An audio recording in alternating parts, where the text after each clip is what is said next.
2014 మే 26 సాయంత్రం 6:13 భారతదేశ ప్రధానమంత్రిగా తొలిసారి నరేంద్ర మోడీ ప్రమాణ స్వీకారం చేశారు. అప్పటి నుంచి ఇప్పటి వరకు ఆయన పాలన నిరాటంకంగా కొనసాగుతోంది. 2014, 2019, 2024 పార్లమెంట్ ఎన్నికల్లో అఖండ విజయాలు నమోదు చేసి వరుసగా 3 సార్లు ప్రధాని పదవిని స్వీకరించారు. స్ట్రాంగ్గా దూసుకెళ్తున్నటువంటి మోడీ పాలన ఈ రోజుతో 11 ఏళ్లు పూర్తి చేసుకుంది. భారతదేశం మొట్టమొదటి ప్రధాని జవహర్లాల్ నెహ్రూ, ఇందిరాగాంధీ తర్వాత అత్యధిక కాలం ఈ దేశానికి సేవలు అందించిన ప్రధానిగా నరేంద్ర మోడీ పేరు చిరస్థాయిలో నిలిచిపోతుంది. ఇంత పెద్ద ఘనత సాధించిన ప్రధాని మోడీ తన ఈ 11 ఏళ్ల పాలనలో దేశానికి ఏం చేశారు? గతంలో మరే ప్రధాని సాధించలేని ఆయన ఏం సాధించారనే విషయాల గురించి మనం మాట్లాడుకోవాలి. 2014 నుంచి ఇప్పటి వరకు ప్రధాని మోడీ నాయకత్వంలోని ఎన్డీఏ ప్రభుత్వం ఎన్నో సంచలన నిర్ణయాలు తీసుకుంది. మోడీ క్రియాశీలక నాయకత్వంలో దేశం కొత్త పుంతలు దొక్కింది. తాజాగా జపాన్ని అధిగమించి ప్రపంచంలో 4వ అతిపెద్ద ఆర్థిక వ్యవస్థగా ఇండియా అవతరించింది. యునైటెడ్ స్టేట్స్, చైనా, జర్మనీ తర్వాత అతిపెద్ద ఆర్థిక వ్యవస్థ మనదేనని గర్వంగా ప్రతి భారతీయుడు చెప్పుకోవచ్చు. బలమైన జాతీయ భద్రత చర్యల గురించి మాట్లాడుకుంటే 2016లో జరిగిన సర్జికల్ స్ట్రైక్స్, 2019లో జరిగిన బాలకోట విమాన దాడి ఆయన నాయకత్వంలో భారత్ బలమేంటో ప్రపంచానికి తెలిసి వచ్చింది. ఇటీవల పాకిస్తాన్ రెచ్చగొట్టే చర్యలకు భారత్ ఎంత దృఢంగా స్పందించిందో కూడా చూసాం. మన దేశ పౌరుల మీద పహల్గామ్లో జరిగిన ఉగ్రదాడికి ప్రతీకారంగా ఉగ్రస్థావరాలను పాకిస్తాన్లో చొచ్చుకెళ్లి మళ్ళీ కూల్చాం. ఆపరేషన్ సింధూర్తో ప్రపంచానికి భారత సైనిక శక్తి గురించి చాటి చెప్పాం. ఈ సాహసోపేతమైనటువంటి చర్యలు భారతదేశ ప్రతిష్టను పెంచాయి. అదే సమయంలో మోడీ ప్రభుత్వం మౌలిక సదుపాయాల అభివృద్ధి, డిజిటల్ పరివర్తన, వ్యాపార సౌలభ్యానికి అపూర్వమైనటువంటి ప్రాధాన్యత ఇచ్చింది.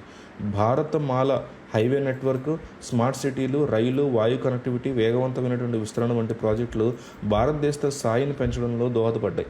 జీఎస్టీ, ఉత్పత్తి ఆధారిత ప్రోత్సాహక పథకాల అమలు వంటి వ్యూహాత్మక ఆర్థిక సంస్కరణలు భారతదేశానికి ప్రపంచ పెట్టుబడులను ఆకర్షించాయి. సాంకేతిక ఆవిష్కరణలో అభివృద్ధి, అంతర్జాతీయ దౌత్యం వంటి భారతదేశాన్ని ప్రపంచ స్థాయి శక్తిగా మార్చేందుకు దోహదపడ్డాయి. సబ్కా సాత్, సబ్కా విశ్వాస్ మంత్రంతో సమ్మిళితమైనటువంటి అభివృద్ధిప్రదమైన అవినీతిరహితమైనటువంటి పాలన అందించే దిశగా దేశాన్ని నడిపిస్తున్నారు. మోడీ నాయకత్వంలో భారత్లో వేగంగా పేదరిక నిర్మూలన జరుగుతున్నదని ప్రముఖ అంతర్జాతీయ సంస్థలు గుర్తించాయి.